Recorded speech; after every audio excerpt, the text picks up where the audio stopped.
that was designed for third world labor markets. A company that operated an assembly plant in Mexico near the border closed down its operations and relocated to San Quentin State Prison in California. In Texas, a factory fired its 150 workers and contracted the services of prison workers from the private Lockhart, Texas prison, where circuit boards are assembled for companies like IBM and Compaq. And that's just a small sample of the damage her husband did. With all of her corporate ties, lies, and questionable alibis, are we really supposed to believe Hillary Clinton has America's best interests in mind? John Bound, INFOWARS.com.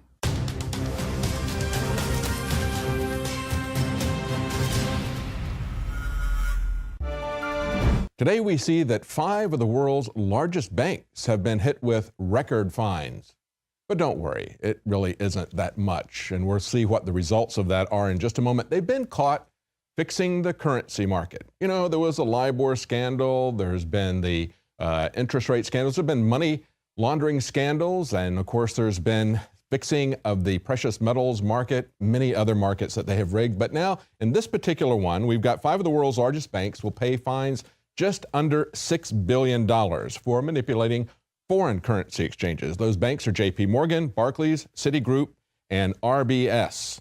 They pled guilty to U.S. criminal charges. The 5th bank, UBS, a Swiss bank, will plead guilty to rigging benchmark interest rates. And of course, this relates back to the LIBOR scandal.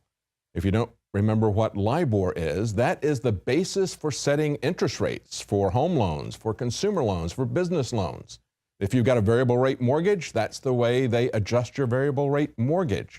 Of course, they were playing these spreads and they've been caught playing that. And in this particular case, UBS was singled out for different treatment because they already reached a negotiated settlement just 10 months ago. They paid a small fine and they promised not to do it anymore, and they went back and did it again. Sounds very much like HSBC's money laundering for terrorists and drug cartels, doesn't it? They were put on super secret probation. They did it again. But of course, the Justice Department said it doesn't serve anybody's interest to send any of these bankers to prison, prompting many people to say, of course, they're too big to jail, just like they're too big to fail. Barclays is also sacking 8 employees. I guess that's really tough. They actually fired a few of these people. That's a first. Nobody ever goes to jail, but now we've had 8 employees that get fired. Now, this is what they were doing for 5 years. From 2007, currency traders used a private electronic chat room to manipulate exchange rates. Between 2008 and 2012, several traders formed a cartel, and they used chat rooms to manipulate prices in their favor.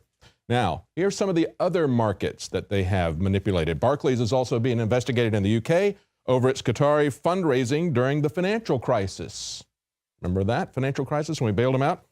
And in America, over operation of a dark pool electronic trading business. In addition to that, there's also investigations going into them manipulating the energy markets in California and the gold and precious metal markets in the United States.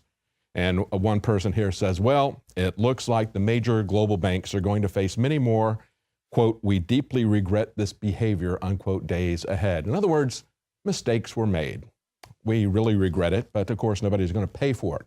Now, here's the kicker. Even though they got record fines, we can see that the stock shares actually went up today because these fines were not nearly that big. They're not really going to impact them whatsoever. They're not punitive fines by any means whatsoever. They say the fines are much lower than expected. So we see that Barclays went up 3.4%, RBS rose 1.8% in one day. So the market is ecstatic. They got away with the crimes. They say no retroactive massive LIBOR fine for Barclays either. That's a big positive.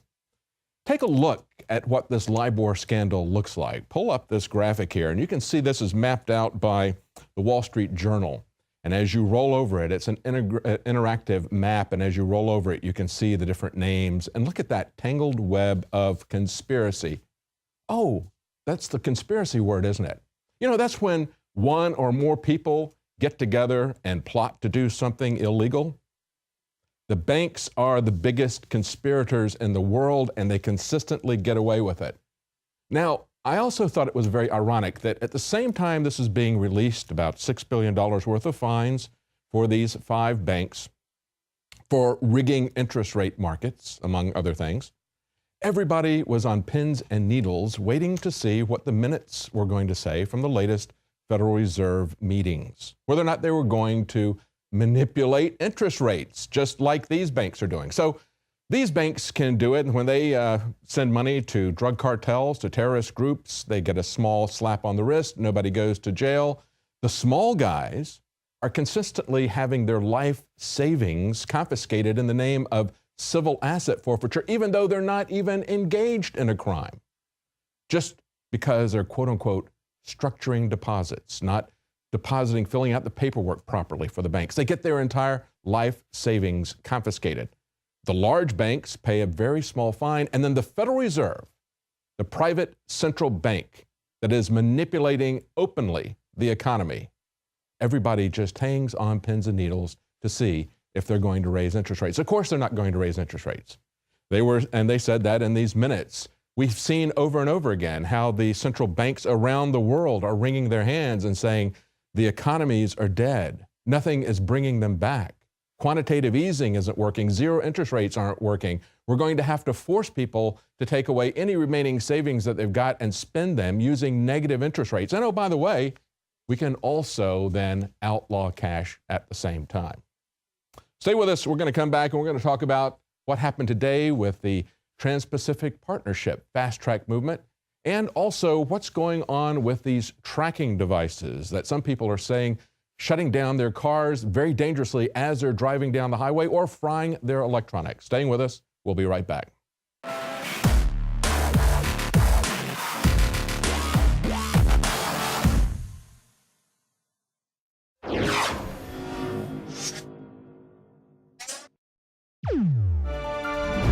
This is the week that the Senate Majority Leader, Mitch McConnell, has said they're going to pass the TPP fast track process. Of course, it's not just for TPP. It's for TTIP and any other trade agreement that comes up in the next 6 years. Last week, there was a filibuster that was shut down, and Mitch McConnell said it was going to pass this week. It will allow them in the fast track process to pass this secret agreement that's been crafted over many years. It will allow them to pass that with just 51 votes instead of 67 by not calling it a treaty, among other things. And of course, there will be no amendments allowed to that secretly negotiated agreement. Now we see today that Mitch McConnell is not going to allow any debate on passing the Trade Promotion Authority. U.S. Senate leader moves to limit debate on fast-track trade bill. Mitch McConnell took procedural steps aimed at bringing a debate on a fast-track bill to a close, moving the controversial bill a step closer to a vote on passage. He says, "It's my hope that we would also be able to process a number of amendments and then move forward, and we'll have a couple of days to accomplish that." They'll do that by shutting down the debate. In other words, no amendments, no talking about it, just shut up and sign it. Here's the agreement. We should all be very concerned about how not only commerce and industry are being controlled by this, jobs are being given away. We should also be concerned, as we pointed out many times, about sovereignty issues. Take a look at what's going on with the internet. We now see that the FCC, after fighting to get control of the internet, is now anxious to turn it over to as an unyet identified international body for additional points of control.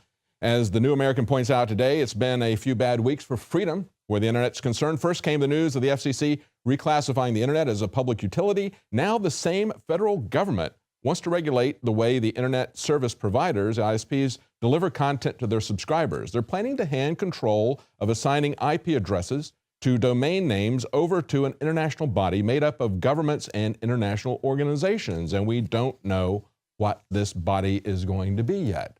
Isn't it interesting that they fought so hard for control only to turn it over to some unknown international body that we will soon, I guess, find out about that.